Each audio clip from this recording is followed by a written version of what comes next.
You are in a room full of people, friends, laughter, movement, conversation. Glasses clink. Small talk flows like static noise. But inside you, there is only silence. Not discomfort, not anxiety, but a subtle ache, as if you are staring through a transparent wall that no one else seems to notice. You're there, and yet you're not with them. You're observing, listening to the rhythm of their words, watching the mechanics of human interaction play out like a script. Something in you whispers, "I'm not like them. I never was." This isn't arrogance. It isn't superiority. It's simply the weight of awareness. A kind of consciousness that doesn't fit neatly into societal containers. It's the quiet agony of being awake in a world that dreams itself into comfort.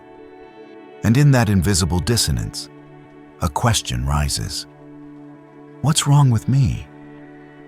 Carl Gustav Jung, the Swiss psychiatrist and founder of analytical psychology, would have stopped you there. Nothing is wrong, he would say. Quite the opposite. Jung discovered a psychological phenomenon he called differentiated consciousness, a state in which an individual becomes psychologically distinct from the collective mind. It is not a dysfunction, but an evolutionary leap. These individuals do not blend into the social current. They see it. They are not defective.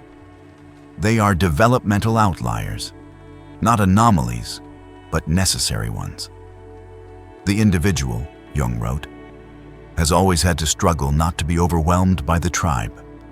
In that struggle, a new kind of human emerges, not designed to conform, but destined to perceive what the rest of the world cannot. If you've ever felt alien in your own time, displaced from the culture surrounding you, or spiritually exiled from collective desires, this video is not here to fix you. It is here to name you. Because you are not broken. You are what Jung called the growing edge of consciousness. A consciousness scout sent ahead to explore psychological territory others have not dared to map. And there are signs, unmistakable signs, that reveal this. The first is the way you see. Sign 1. Pattern recognition and superior perception.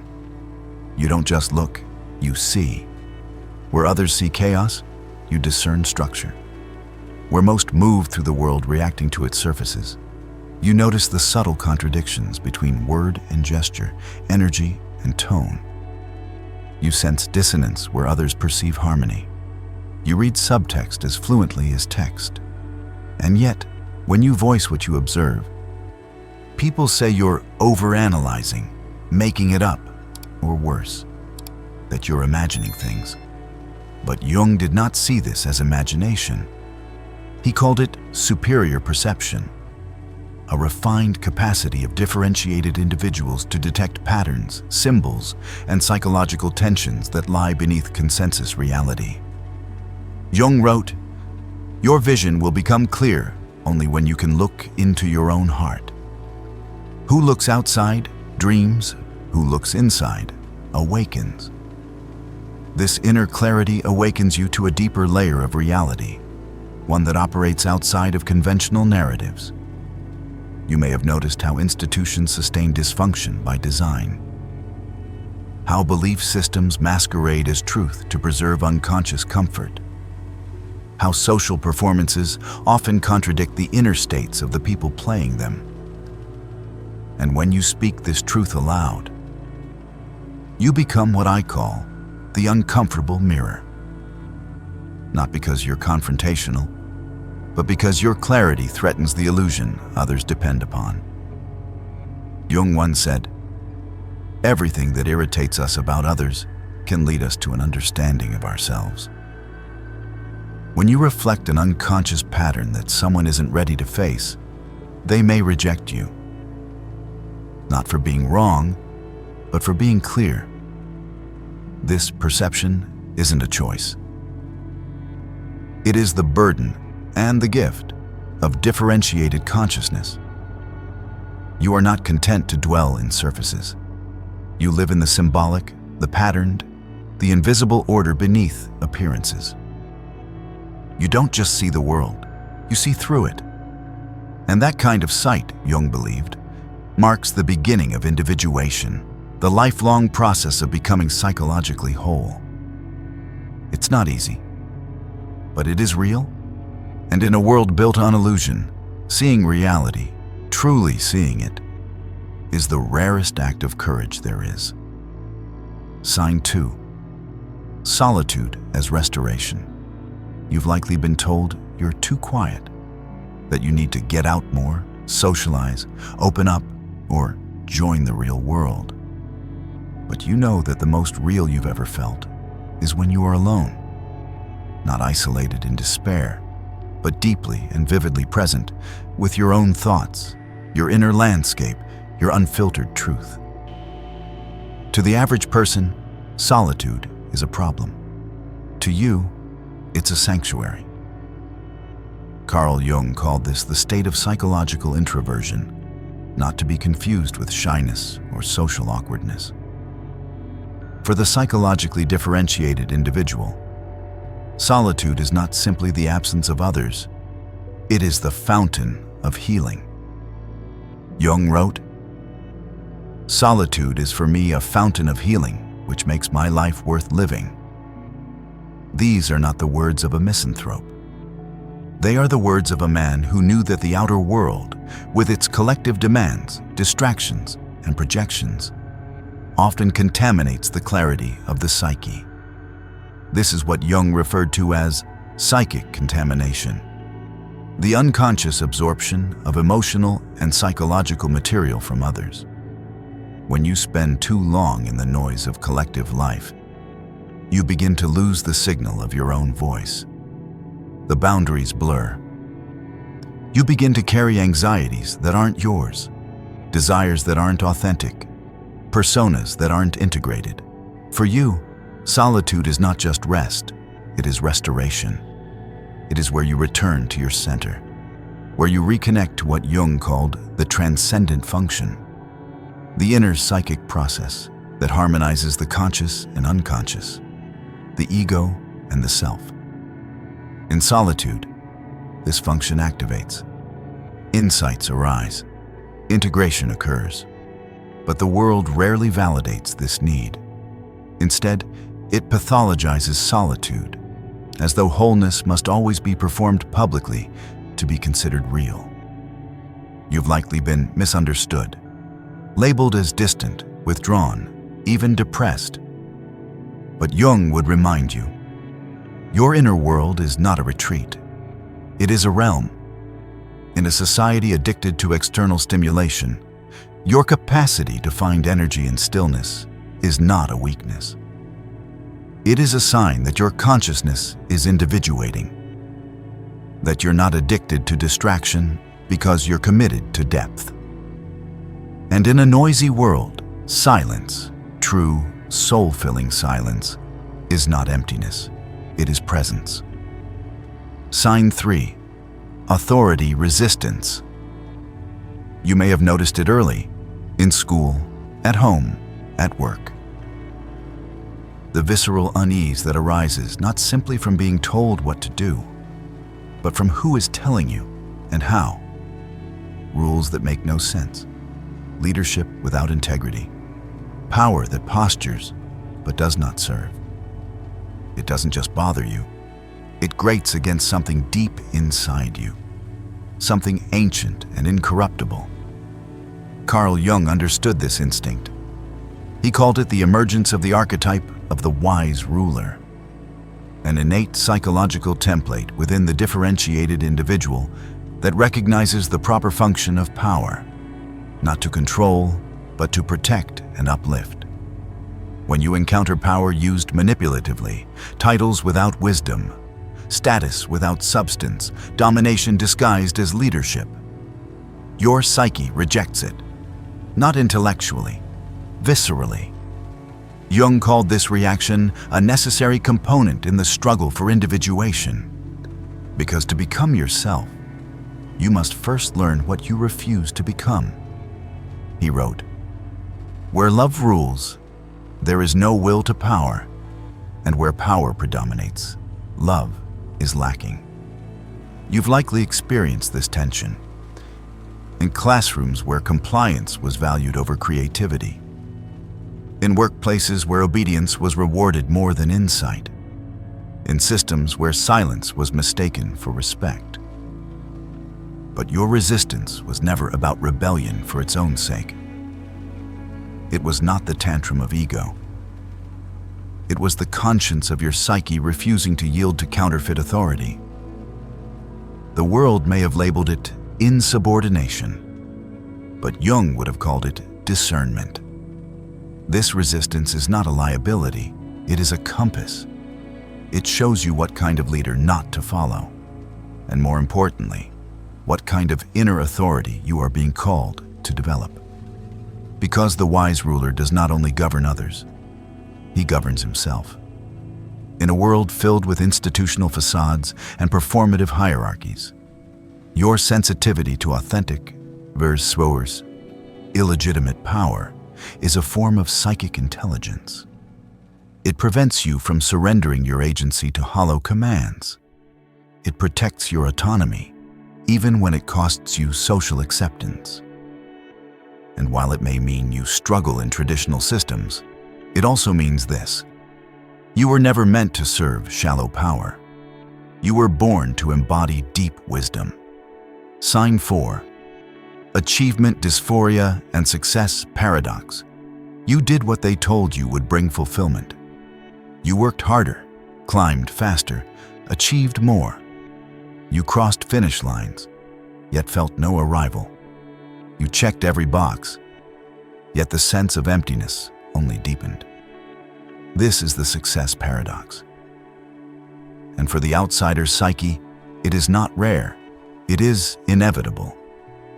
Carl Jung warned against over-identification with what he called the persona, the socially constructed mask worn to function within collective expectations. When you build a life around what the outer world demands, you may accumulate achievements, but you lose contact with your inner truth. You begin to sense the haunting dissonance between what you do and who you are, between outer validation and inner authenticity. This is what Jung pointed to when he wrote, "The privilege of a lifetime is to become who you truly are." And here lies the rub. Conventional success, wealth, recognition, status, often requires precisely the opposite. It demands adaptation over individuation, performance over presence, conformity over creativity. You may feel guilt for your dissatisfaction. Others envy your life. You have it all, and yet inside, a quiet anguish builds. It's not depression. It's dysphoria, not sadness, but disorientation. You are succeeding within a system your soul does not believe in. Jung understood this. He spoke of the spiritual death that occurs when the ego clings to external accomplishments, while the self, the totality of the psyche, is left unnourished. You're not broken. You're awakening. This is the moment where the call to individuation begins, the internal summons to become whole rather than successful. To answer the question, who am I when I am not performing for others? It's a terrifying undoing, but it's also the beginning of truth. You do not have to burn everything down, but you must be willing to stop climbing ladders that lean against the wrong walls. And if you're still listening, perhaps you're already halfway down. If this message resonates, pause, breathe, reflect. You are not behind. You are realigning, and that is not failure. It is the beginning of freedom. Sign 5. Emotional telepathy and psychic boundaries. There's something you've always felt, but perhaps could never explain. You walk into a room, and before anyone speaks, you already feel the tension. You sit across from someone smiling, but sense their grief under the surface. You watch a friend pretend to be okay and carry their heartbreak home in your chest. This is not imagination. It is emotional telepathy. What Jung might have described as participation mystique, a phenomenon in which the boundaries between your psyche and another's begin to dissolve. You don't just read emotions, you absorb them. For some, this trait is called empathic sensitivity. For others, it feels like a curse, like having no skin between you and the world. But in Jungian terms, this is not pathology. It is psychic permeability, an unusually porous ego structure that allows unconscious content from others to bleed into your awareness. It explains why crowds drain you, why small talk exhausts you, why a single interaction can leave you emotionally hungover for days. Jung noted, "The meeting of two personalities is like the contact of two chemical substances. If there is any reaction, both are transformed." But for you, the transformation is constant. Every encounter leaves a residue. You are a radar system for what needs healing, a barometer for emotional undercurrents others deny or suppress. This gift is profound, but without awareness, it becomes overwhelming. You begin to lose your own emotional center. You confuse projection for connection. You become a mirror, reflecting everyone else's pain, but rarely seeing your own face. To live like this, you must develop what Jung called symbolic awareness. The ability to distinguish what is yours, what is theirs, and what is archetypal. You are not too sensitive. You are a bridge between inner and outer worlds. But even bridges need foundations. Even healers need to rest. The task is not to shut off your openness. The task is to learn how to hold what you feel without being consumed by it. In a world that numbs, your sensitivity is not a burden. It is a blessing. But only if you learn how to carry it. Sign 6. Symbolic and archetypal thinking. To most, the world is literal. Events are facts. Dreams are nonsense. Myths are fairy tales. But for you, none of that holds. You see layers beneath. You hear symbols in silence. You feel meanings that aren't spoken, but remembered. You don't just interpret life, you translate it. Through metaphor, through myth, through patterns that echo across time and psyche. Carl Jung called this the domain of the archetypes. Universal patterns lodge deep within the collective unconscious. These are not just ideas. They are psychic energies, forces that shape the very structure of perception itself. And if you are attuned to them, reality no longer appears random. It begins to shimmer with meaning. The ordinary becomes numinous. A dream isn't just a dream. It's a message. A synchronicity isn't coincidence. It's a constellation of significance forming just beneath the veil. As Jung wrote, "The symbol is the primitive exponent of the unconscious." He meant that the unconscious does not speak in rational language. It speaks in images, motifs, and emotional resonance. And some people are born with a mind that thinks in that native tongue. This symbolic mode of cognition is not always easy to carry. It isolates you from the literal world. You may feel disconnected in conversations where people insist on hard facts. When you're moved by themes and essences, you may feel like you're too much, too poetic, too abstract, too dreamy. But you are not lost. You are remembering an older form of wisdom, one that predates linear thinking. You live, as Joseph Campbell might say, in the mythic dimension, and whether through poetry, art, astrology, storytelling, or philosophy, you are constantly mapping the invisible. This is why you resonate with the hero's journey, why you feel called by dreams, why symbols haunt you. You are not broken. You are symbolic consciousness incarnate. And in a culture that has forgotten the language of the soul, you are its last living speaker. Sign 7. Initiatory crisis and the price of consciousness. There comes a point in the outsider's journey that cannot be avoided. A collapse, a descent, a confrontation with the abyss. You may call it depression, anxiety, burnout, identity crisis. But in the Jungian tradition, this is something far more profound and far more necessary.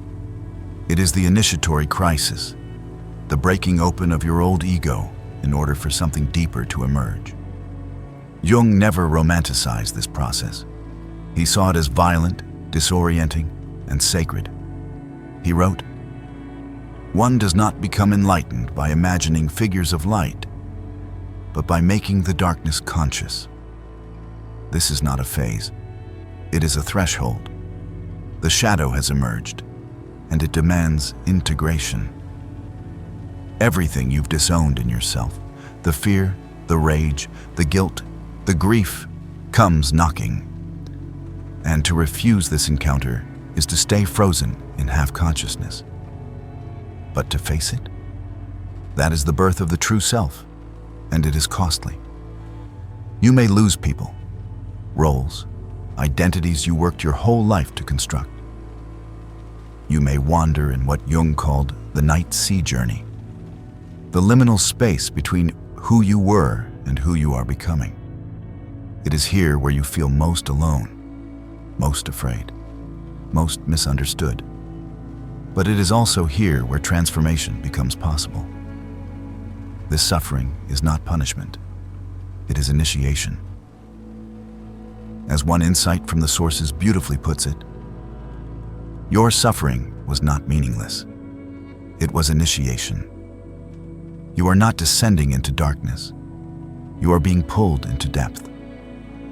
This is the hidden task of the outsider, not just to awaken, but to be forged. And once you emerge, not healed, but integrated, you will carry something unshakable, not just insight, not just empathy, but authority born of initiation. You become what Jung called the wounded healer, one who can hold space for others, not because they were spared pain, but because they walked through it. The path is brutal, but it is real, and it is the only way the self is born. Sign 8, calling to heal and awaken others. At a certain point in the journey, something shifts. You no longer carry your pain just for yourself. You begin to carry it for the world. There's no announcement, no official ordination, only a quiet, persistent whisper inside. This wound means something. This is the point where suffering becomes service. And Jung knew this well. He observed that the process of individuation, the lifelong unfolding of the true self, does not end in self-fulfillment, but in participation with the collective unconscious. You become what he called the wounded healer, not because you chose to be, but because there is no other path left. Your alienation becomes compassion, your solitude becomes wisdom, your inner crises become maps for others still wandering. You are not here to fix anyone. You are here to hold space, not as a guru, but as a mirror. Jung wrote, "Everything that irritates us about others can lead us to an understanding of ourselves." When you speak truth, especially the uncomfortable kind, some will reject you. Not because you're wrong, but because you're a mirror they are not ready to face. This is why your presence can feel polarizing. You carry a resonance, one that calls others out of their slumber. You didn't choose this. It chose you. You didn't choose your mission. It chose you. And though the world may try to reduce you to labels, too intense, too sensitive, too serious, these are the very qualities that make you indispensable. You're called to awaken others, because you remember something humanity has forgotten. You carry the seeds of a future still in gestation, realities that don't yet exist. And even if the world is not ready for you, it needs you. So if you've made it here, if some part of you whispered, "This is me," then you're not broken. You're becoming. You're not too sensitive. You are a radar system for what needs healing. You're not alone. You are alone in your perception. You're not lost. You are leading. Carl Jung once said, "The individual has always had to struggle not to be overwhelmed by the tribe. If you try it, you will often be lonely and sometimes frightened. But no price is too high to pay for the privilege of owning yourself." This is not easy work. It never was. To live as an outsider is to walk a razor's edge between madness and mysticism, between suffering and sacredness.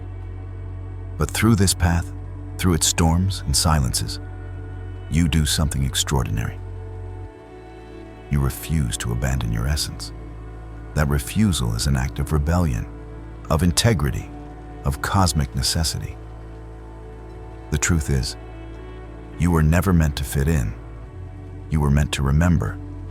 You are a bridge builder between dimensions of reality, a consciousness scout, a mirror, a healer, a myth in the making. Your sense of not belonging is not your flaw. It is your function. Your discomfort is not pathology. It is prophecy. Jung once wrote, "Your vision will become clear only when you look into your heart. Who looks outside dreams. Who looks inside awakens." So now the question is not whether the world accepts you. The question is, will you accept yourself and everything that comes with it? Because the world may not be ready for you, but it needs you. And it's time. Not to fix yourself, but to transform the world.